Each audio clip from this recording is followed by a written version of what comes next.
The Dual Nature of Enlightenment.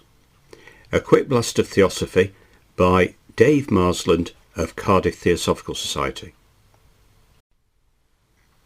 The concept of enlightenment, particularly within the Theosophical framework, is multifaceted.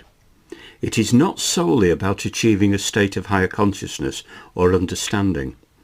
Rather, it encompasses a continuous journey of self-exploration and growth.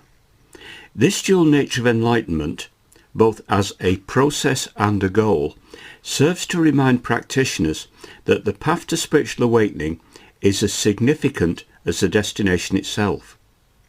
The process involves rigorous self-examination, meditation, and the cultivation of virtues such as compassion, wisdom, and humility. Each step taken on this path contributes to the overall development of the individual, fostering a deeper connection with oneself and the universe.